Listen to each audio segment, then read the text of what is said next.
Adam, according to BNY's proprietary iFlow data, are investors right now leaning into risk? Are they hedging? Are they pausing? What are they doing? Right now, what we see in our data is clients are quite defensive. We see that in a few different ways. We see international investors into the US holding less US equities, yet less US treasuries. We can see it in equity sector positioning. We see them higher in utilities, higher in energy. We see them trimming back on tech. And then on the retail community, we continue to see them buying the dip. We saw it in January, we see it in April, and so far through this period, we continue to see that today. And you mentioned treasuries. So the Fed was cutting in September, but the 10-year is still around where it was back then. Why is that? And what are your expectations for fixed income heading into 2026 and even into 2026? Yeah. Okay, I think that's a reflection of the market being quite balanced. We think, particularly into year end, treasuries are going to be range bound. And so let's talk about the 10-year. I think it's reasonable to expect a 4.20, 4.25 to 4% range. And so the factors driving that, I think you could see yields lower if we get the data back. Now the government's open and we see some weakness in employment and the labor data, and then the Fed starts to ease. And so I think you could see the terminal rate path lower and yields lower. On the converse, I think you could see concern in the market if the Fed is easing and we get inflation data that is not softening or maybe even rising. And so you could see a rise in term premium, you could see a rise in long-term inflation expectations, and you'd see the yields back up towards 4.25, maybe even higher.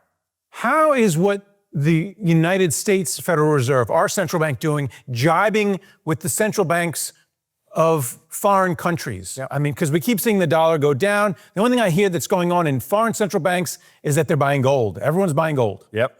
Well, if you look at the bigger picture here, cyclically, most of those other countries and central banks are starting to approach the end of their easing cycle. And so they're either near or at the end of their easing cycle, whereas the US arguably is still going and has quite some way to go. And so if you think about that from a US dollar perspective, you've got a potential narrowing of the rate differential. So just briefly, if we think back in time, many months ago, earlier this year, we were talking about the end of US exceptionalism, and we had a weaker dollar because growth differentials were narrowing.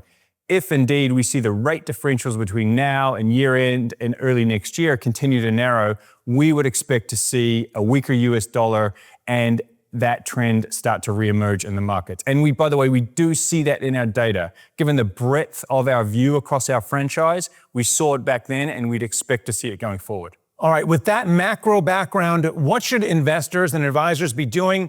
Where should they be putting their money? Equities, fixed income, crypto, because it's selling off. What should they be doing? Yep. Let me give you a couple risks first, and then we'll do opportunities. So risks, I would say valuation. So right now, markets are tailing off a little bit. One of those reasons seems to be valuation, not the only one. Valuations do look a little stretched right now. The underpinnings, the fundamentals do look good. The US economy looks solid. Some of the impulses, be it the AI, CapEx boom, does look very solid. But generally, valuations are a little high. We could see that correct. We could see that correct even more. Second, fiscal. I think you could see worries reemerge in the market around fiscal concerns, both here in the US and around many other economies. And so if we started to see that, long-end yields could back up, term premium increase, that would be a very, very much a headwind for markets for growth.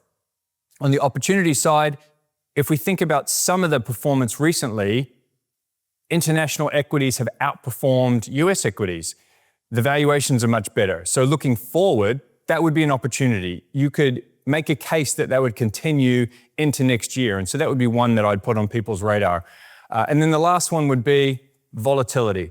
So in many pockets of the market, we're seeing low volatility during periods. And so I'd call out the FX market as an example. When we see low volatility, I would encourage people to think about buying exposure to volatility, either through volatility markets or otherwise. It's hard to see how into next year we see long periods of sustained calm without something popping up. And so those would be the risks and opportunities that I'd put on people's radar right now. And then finally, we have seen a little bit of a spike in volatility in the past few weeks. as the market has turned down, especially that Magnificent Seven has turned down. Yeah. What's your outlook for the market leaders in 2026, for those big cap tech stocks? Are some of the investors over at BNY asking to buy more of them, or are they asking to ease up on their holdings? Yeah. Well, what we're seeing in our data and what we're seeing from our clients is a trimming of those positions, particularly from the institutional names. And so I think that matches what we're seeing in the markets the last few days. It's hard to tell going into next year whether that's a sustained trend or just something that people are doing as they approach year end, or maybe because they're thinking about valuations right here. All right. Well, thanks for coming on and talking about it. Okay. Thanks, Rick.